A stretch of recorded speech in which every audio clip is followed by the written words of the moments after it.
let me start by asking you just sort of how there's a common thread between what we're seeing in Asia and, again, that message of increased defense spending that you're conveying to European allies. How is this part and parcel of a larger kind of foreign policy perspective that the president has?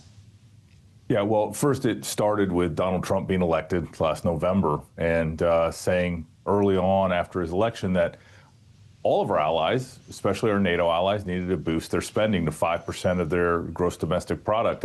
And by what we accomplished in June of this year at the NATO summit, we kind of set that as the benchmark now worldwide. I'm not sure we fully anticipated that. I'm sure Donald Trump thought about it, but now that is the benchmark, the 5% on defense spending. And, you know, the nice thing about the NATO alliance is it's the 32 countries, certainly, that are members, but we have partners all over the world, including our Indo-Pacific partners, Japan, South Korea, Australia, New Zealand, and they are great on the interoperability, on the standards that we set for munitions and weapons.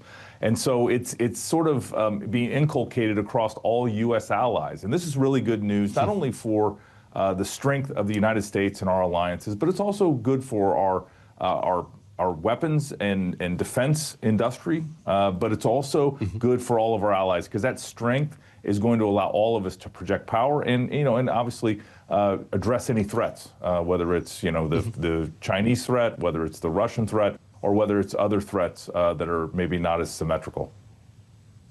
Mr. Ambassador, at the last meeting of the NATO defense ministers, I heard you flag that some big pledges for Ukraine to purchase U.S. weapons. Can you tell us how much money we can expect to see spent on top of the $2 billion that Ukraine managed to secure by the end of last month, by the end of September? Yeah, well, so right now we have set up a system where the commitments kind of are rolling forward. You know, we have probably another $2 billion or more to bring in the next several months, and we fully expect that that will be done here very soon. We have a foreign ministers meeting at the beginning of December, which will most likely kind of top that off. And then as we get into 2026, the key is sustainment. The key is the 12 or 15 billion dollars that are needed to buy the critical armaments needed by Ukraine to defend themselves and to continue this fight at the front line is going to be raised. It's going to be U.S. weapons, and you know, I'm confident about that. And I think this is another example of Europe stepping up, of our NATO allies here on the continent stepping up and supporting Ukraine in the defense, ultimately, of the European continent. And it's you know, we're watching very closely. Secretary Hegseth was very clear about that you know, President Trump is interested in the success of this, since he announced it over the summer when I was there with him in the White House. And so it's a good news story, but, you know, our work is never done because this war continues. And that's, I think, the most important thing that President Trump has impressed on all of us, including our allies, is this war needs to end, and Russia needs to come to the table and resolve this dispute, resolve this war. They've made no progress in the last 3+ years of fighting. They still only control about 20% of Ukraine, and they're not, you know, going to accomplish much more, even if they continue to fight for years. And so the time is now to end this war. It was a couple of days ago that the Treasury Department announced these new sanctions on Russian oil producers, and we've heard the president say publicly he hopes those sanctions won't be in place for very long. Given that, what can you tell us about how vigorously the U.S. is going to defend those sanctions? Oh, well, I mean, obviously, we have implemented those sanctions. We plan to enforce them. I think the president's point is very clear, is that we expect now, with these enormous sanctions that have been placed on Lukoil and Rosneft, that this will maybe be the thing to unlock President Putin coming to the table and ending this war, and at least entering into a ceasefire so we can, you know, negotiate a final resolution. But remember, as I've said before, President Trump holds all the cards. This is just one card that he's playing. There are many more. I was just today with CIA Director Ratcliffe here in Brussels, and we talked about a lot of other options that the president has available to him. And, you know, President Trump is going to play those as appropriate. But again, all we want is this war to end, and the killing to end, and the death and destruction, and to again have peace and prosperity. We have a peacemaker as president, and he's going to continue to work on this until he unlocks the right combination of leverage to get Vladimir Putin to agree to end the war. You mentioned those cards, and I imagine a big one are these Tomahawk missiles. And you'll forgive me, but I just don't know what the state of play is on the U.S. being willing to give those to Ukraine now. What's your sense of how the president plans to deploy those or not?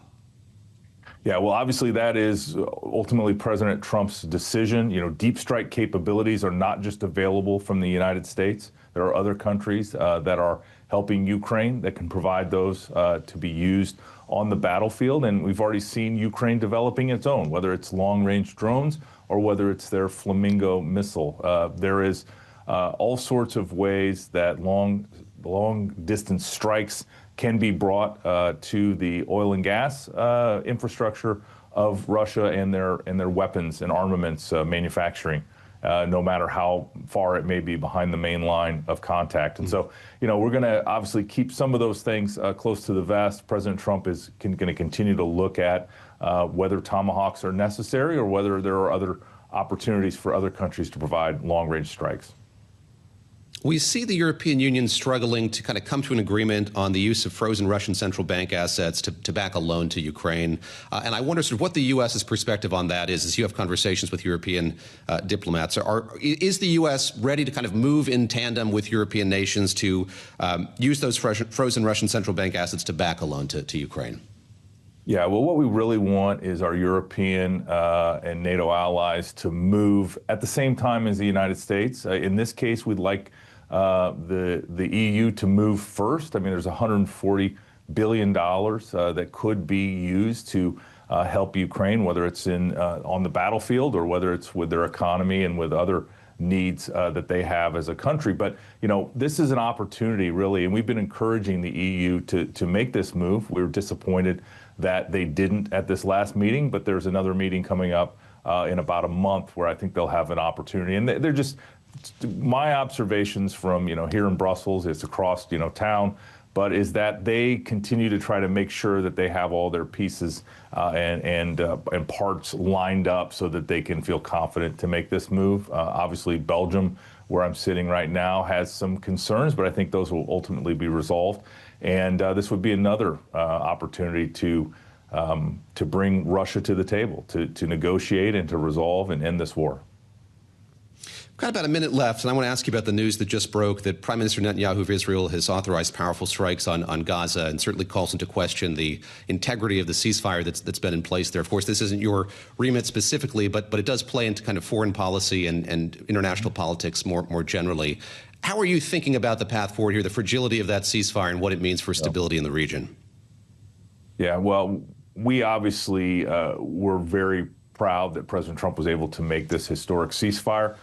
Always knew that it was going to be fragile, always knew that Hamas has been a problem and could continue to be a problem, and we'll just have to watch it. You know, I know that one of the things that we were able to do in these negotiations was bring a lot of the Muslim world, a lot of the Middle East and the Gulf countries together to put pressure on Hamas to enter into this. We got, you know, all the living hostages were returned home, and that was obviously a very important moment in this dispute and this war. But we'll just have to watch it. I think, you know, the people of Gaza want peace. It's only Hamas that is the problem. And so, you know, Israel has certainly a right to defend itself, and we'll just have to see what additional pressure and additional opportunities the world can bring to make sure that Hamas is not hostile and doesn't continue to, you know, wreak havoc in the Gaza Strip.